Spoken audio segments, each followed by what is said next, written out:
The neutral return linkage is a special safety feature on John Deere 318 and 420 lawn and garden tractors.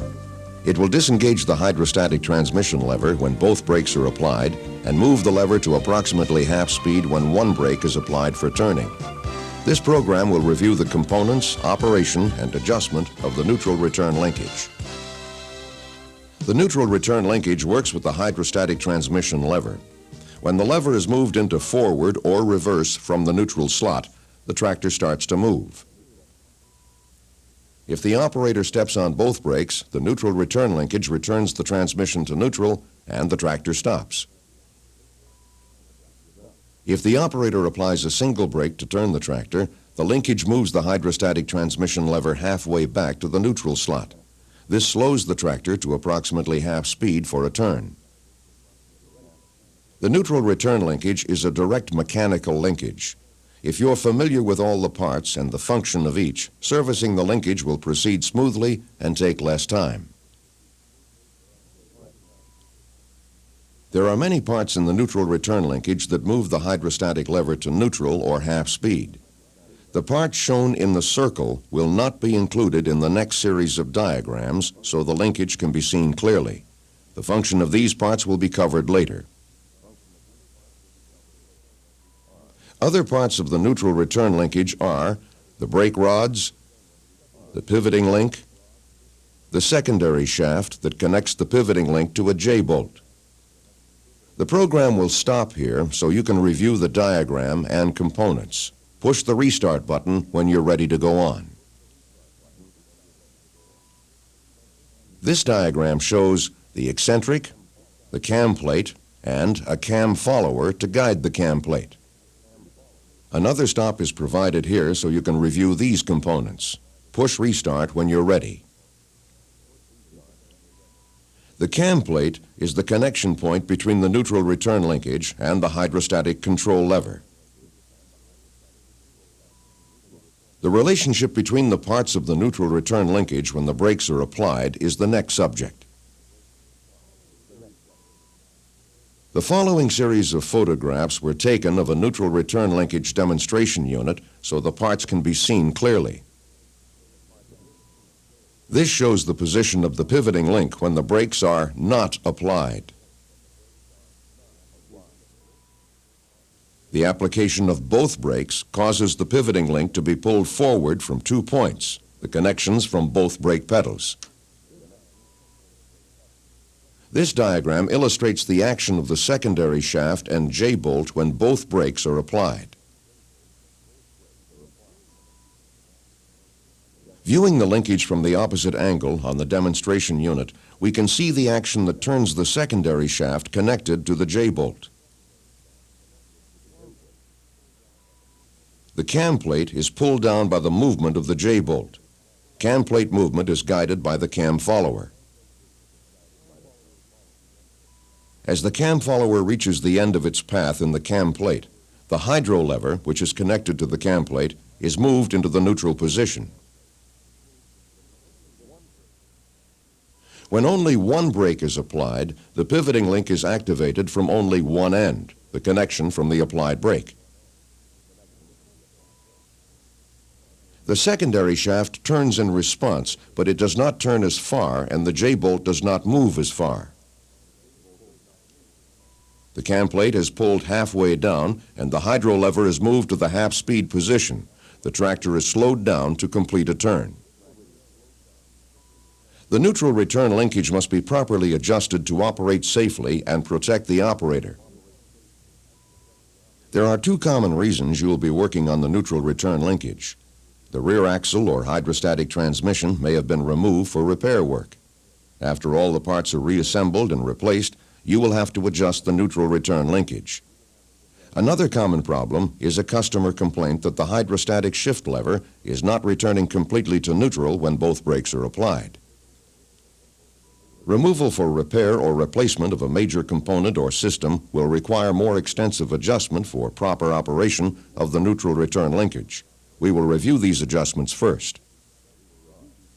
The specific adjustments are rear wheel brakes, the brake linkage, the hydrostatic control lever neutral slot, the neutral return linkage cam plate, the neutral return linkage cam follower, and the hydrostatic control lever friction pad. This is also the sequence in which we'll cover the adjustments. Use the star adjuster behind the plug on each rear wheel to adjust the brake shoes until they just start to drag on the drum. Follow the instructions in the technical manual to complete the adjustment. Be sure to adjust the two wheels to the same amount of drag. Check your brake adjustment by rotating the wheels. You should be able to feel slight brake drag without applying the brakes. The tractor must be jacked up when performing these adjustments. When you've adjusted the star adjuster, set and lock the brakes with the parking brake latch. Use the adjusting nuts to adjust the brake linkage spring to 1.95 inches. This adjustment directly affects braking. If it's too loose, the brake pedal will hit the stop before the brakes are fully applied. If it's too tight, the brakes will be fully applied too soon, causing unnecessary brake wear and damage to the brake linkage. The next adjustment is the hydrostatic transmission neutral position. The tractor must still be jacked up and supported with the wheels off the ground. With the engine at full throttle and the hydro lever in neutral, the wheels should not rotate. If the wheels rotate, adjust the turnbuckle. Shut the engine off and loosen the jam nuts on the turnbuckle. Turn the turnbuckle and restart the engine to see if the tires turn. If the tires do not turn, the adjustment is correct. Tighten the jam nuts again. If the wheels still turn, repeat the procedure until the transmission neutral is correctly adjusted and the wheels do not rotate with the transmission in neutral. Remember, the engine speed is at wide open throttle. It is very important to shut the engine off for each adjustment of the turnbuckle. The turnbuckle is very close to the drive shaft, and you could be injured if you do not shut the engine off. The neutral return linkage cam plate is the next adjustment. When the brakes are disengaged, there must be some clearance between the cam plate and follower. To start with, the clearance should be about 20 thousandths to 30 thousandths of an inch between the bottom of the cam plate opening and the follower. Clearance can be adjusted with the J-bolt and jam nuts. The most important thing is to be sure there is some clearance or the neutral return linkage will not function properly when you apply the brakes. If there is too little clearance between the bottom of the cam plate opening and the follower, the neutral return linkage will not return the hydrostatic lever to neutral. If there is too much clearance, the cam follower will bind up in the cam plate and damage the linkage when the brakes are fully applied. After the cam plate clearance is adjusted, check the cam follower adjustment. First, fully apply both the brakes and lock them in the park position. When you apply the brakes, the cam follower should move into the neutral slot of the cam plate, and the hydro lever should be in the neutral position.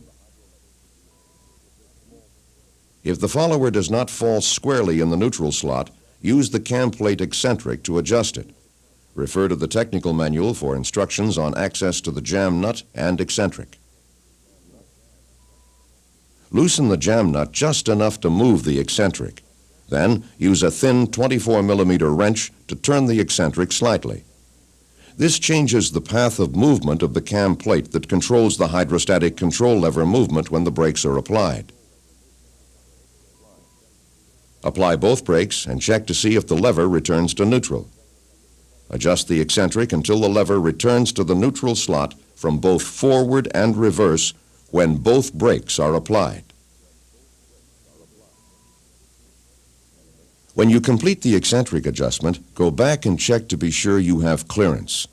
There should be clearance on the bottom of the cam plate with the brakes disengaged. You also need clearance at the top when both brakes are fully applied and the follower is in the cam plate neutral slot. The final adjustment is the hydrostatic control lever friction pad. This controls the resistance against the hydrostatic control lever as it's moved into forward or reverse. To adjust the resistance of the lever, tighten or loosen the adjusting nut over the friction pad. This is a customer preference adjustment, but be sure the friction pad is tight enough to keep the hydrostatic control lever in position. Under a heavy load, such as a steep incline or when tilling, the lever may move by itself if not set tight enough. That completes our review of preliminary and final adjustments of the neutral return linkage. This complete sequence of adjustments is necessary when a major component, like the hydrostatic transmission or rear axle, have been out for repair or replacement. If your customer's problem is limited to the neutral return linkage, you will not need to perform the preliminary adjustments. The rear wheel brake adjustment and the brake linkage adjustment are preliminary adjustments and are not required if the problem is limited to the hydrostatic lever return. The following adjustments are to address specific customer complaints. If the tractor you're working on creeps with the hydrostatic lever in neutral, you need to adjust the hydrostatic transmission linkage for neutral. Jack the tractor up and run it at full throttle in neutral. If the tractor creeps in neutral, the tires will rotate under these conditions. Adjustment of the turnbuckle on the transmission control rod will assure that the transmission swash plate is in neutral when the control lever is in neutral. This will stop the wheel rotation. This adjustment requires loosening the jam nuts on the turnbuckle and rotating it until you have no rotation of the wheels at full throttle in neutral. As noted earlier, be sure to turn the engine off when you adjust the turnbuckle. The turnbuckle is right next to the rotating drive shaft, and you could be injured if the engine is not shut off as you make adjustments. The neutral return linkage should automatically return the hydrostatic control lever to the neutral slot when both brakes are applied. It should also move the lever to approximately half speed when one brake is applied for turning. Another reason you may need to work on the linkage is that the hydrostatic control lever is not moving to the correct position in response to the brakes. The lever may not return to the neutral slot when both brakes are fully applied. To correct this problem, you do not need to perform the entire set of adjustments that are required when a major component has been reassembled or replaced. You should begin with the neutral return linkage cam plate adjustment. Then, follow the adjustment sequence to the end.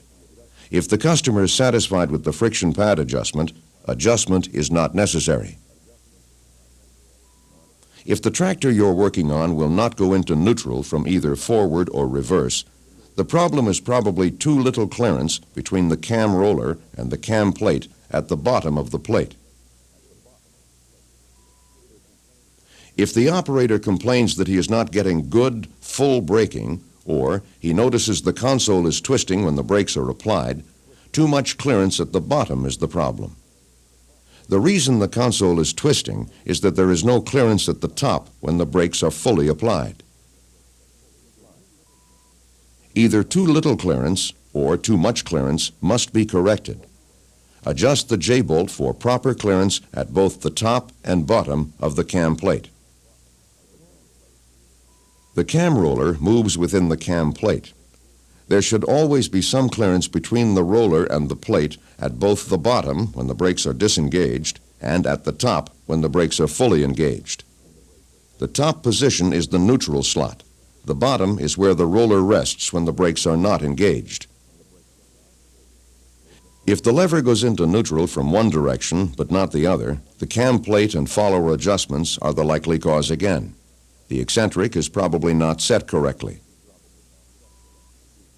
The eccentric changes the relationship between the cam plate and follower by altering the plate movement. The eccentric can only be adjusted from under the tractor on the 318. The 420 has a small side panel for access. To get the lever to return from both directions, loosen the adjusting nut on the eccentric just enough so the eccentric will move. Very little movement of the eccentric is needed to change the relationship of the parts and their movement. Once you change the eccentric, try the brakes and see if the hydrostatic lever goes into neutral from both directions. If so, you've solved the problem. Tighten the adjusting nut on the eccentric. If the first eccentric adjustment did not do it, continue adjusting until you get the setting which will move the lever to neutral from both forward and reverse. Be sure to test your adjustments by trying the tractor on the ground in an operating mode after adjustment. The hydrostatic lever should go into neutral from either direction.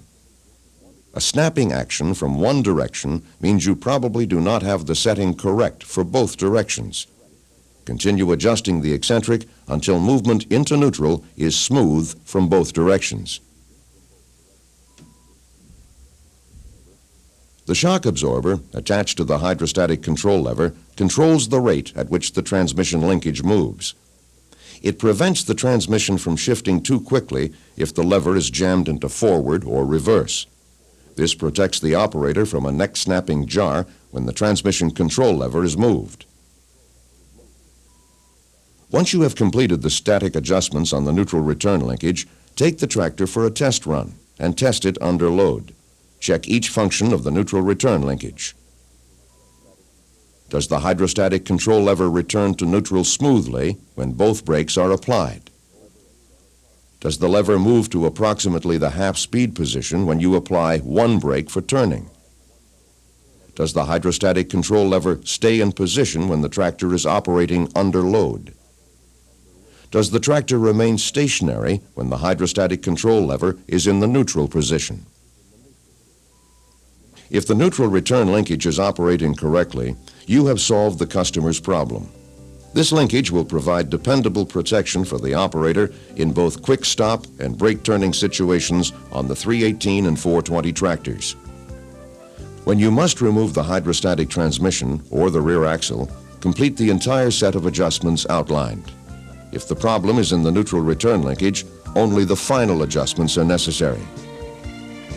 Following the procedures we've reviewed will enable you to solve your customers' problems in an efficient, professional manner.